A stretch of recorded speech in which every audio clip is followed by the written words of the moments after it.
Learn English through stories. Adapted and modified by Kulwant Singh Sandhu. Contents: 1. The Magic Violin. 2. Paradise House. 1. The Magic Violin. In Sicily there once lived a boy who was always happy, although he was very poor. His parents died when he was young, so he set out by himself to seek his fortune. He laughed merrily at everything, and all through his troubles he was cheerful and happy. He went about the country looking for work, and at last one day he came to a farmhouse. He knocked at the door, and the farmer came out. "What do you want?" the farmer asked angrily. He was a mean person and a miser, and thought that the boy must be a beggar. "I want work," said the boy, smiling, "and any kind of work." "I see," said the miser less angrily, and he saw a way of getting something for nothing. "Well, you can come and look after my goats." So the boy went to live in the farmhouse, and every day he took the goats to the hills to graze. At the end of 3 years, the boy wanted a change of work because he felt lonely in the hills. When he came home at night, he never saw anyone to talk to but the old farmer. One evening he told his master that he wanted to leave him. He asked for his wages that he had earned during the 3 years on the farm. "Wages?" cried the farmer angrily. "What wages? I never said anything about the wages when I gave you work." "That is so," answered the boy, "but no one ever works for nothing. I did not settle the wages then because I thought you are a just man." "And I am a just man," roared the farmer. "No one has ever told me that I was not that before. You shall see. I will pay your wages even though I do not owe you any." Then he gave the boy 3 copper coins for 3 years' work. The boy looked at them and laughed. He put the coins in his pocket, took his shabby hat, and went off whistling. That night he slept under a haystack, and in the morning when he woke up, he saw an old beggar in front of him. The boy smiled and said, "Good morning, my friend, you're out of bed early." "I am," replied the beggar. "I was so hungry that I could not have slept even if I had a bed of feathers to lie on. Can you spare me a copper coin or 2? I am so hungry." The boy put his hand into his pocket and took out the 3 copper coins that were his wages for 3 years. "Take these," he said cheerfully. "It took me a long time to earn them, but I can go back to the goats again and earn some more." As the beggar took the 3 copper coins, his rags fell from his body, and in their place appeared a black velvet cloak with silver work on it. "You are a good lad, I see," said the old man.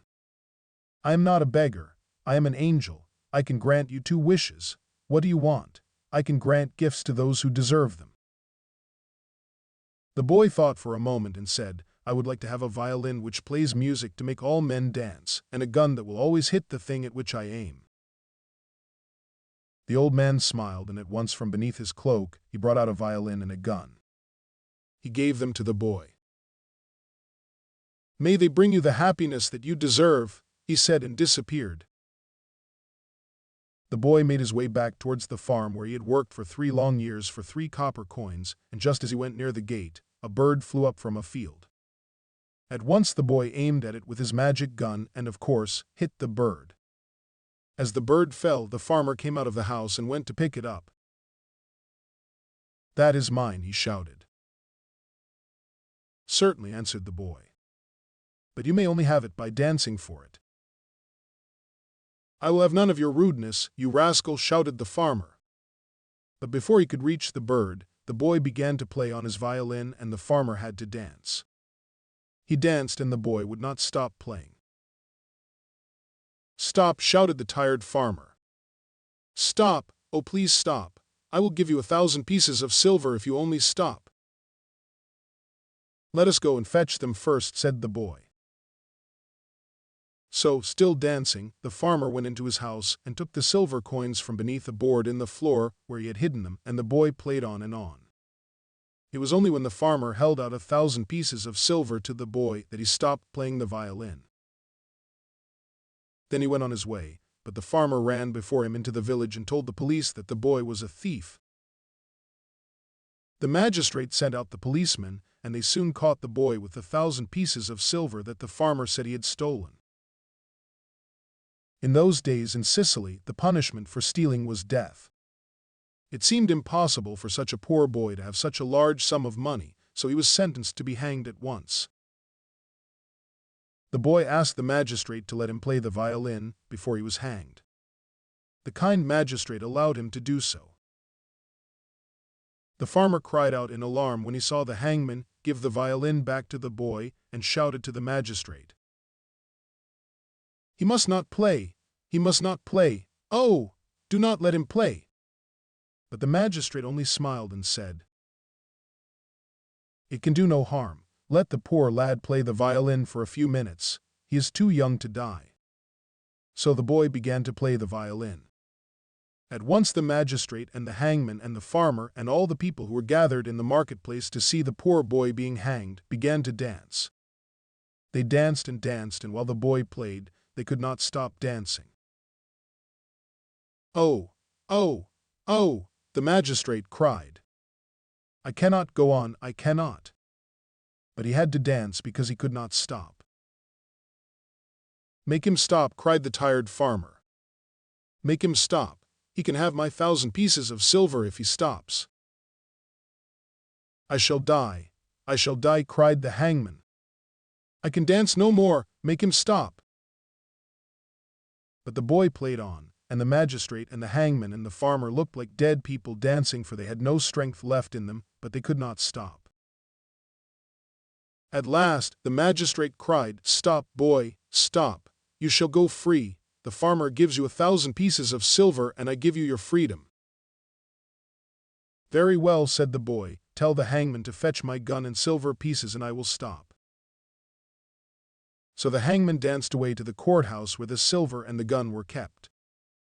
He returned with the boy's things in his hands. The boy said,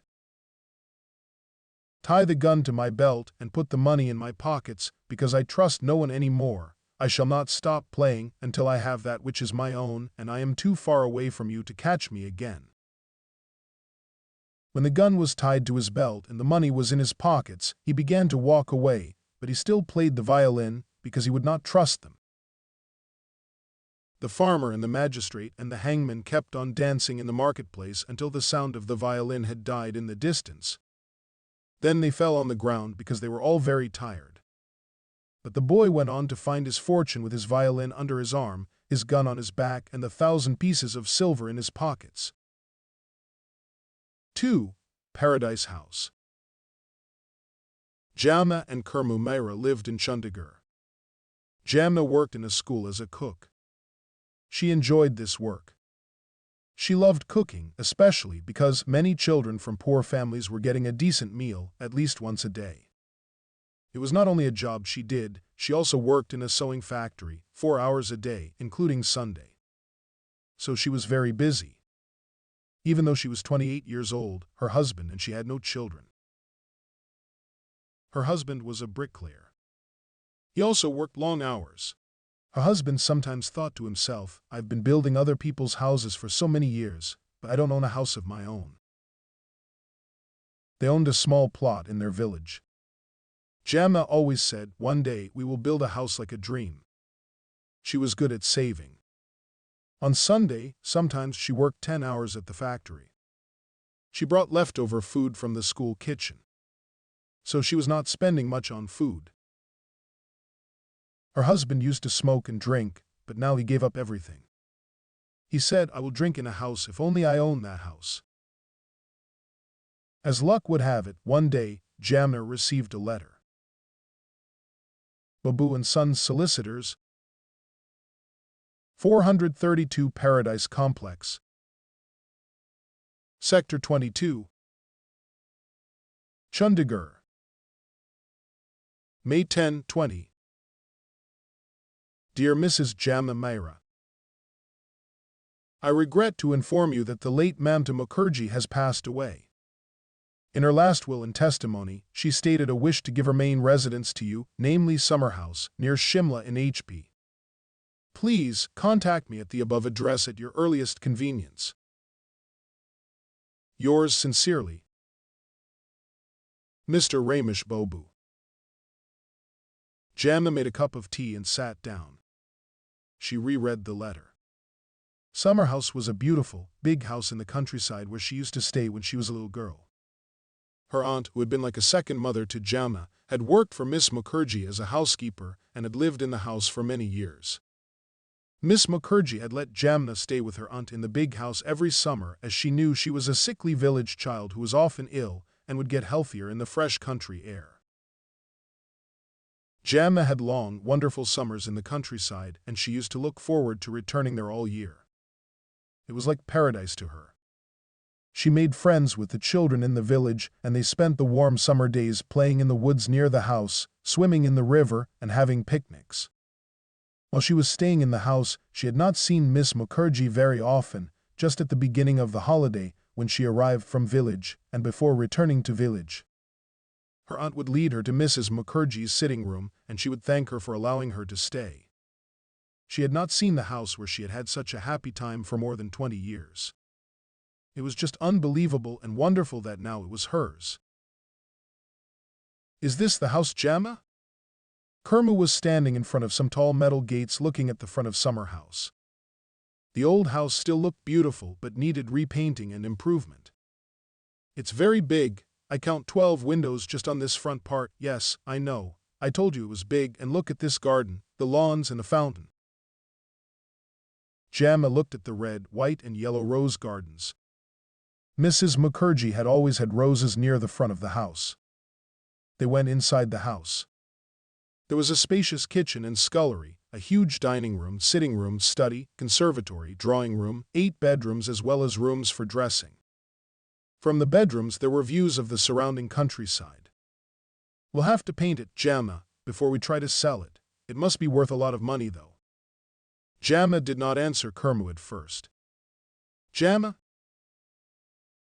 Yes, I know, but you and I enjoy working, and at least now we can make our dream come true and make our own small paradise on earth.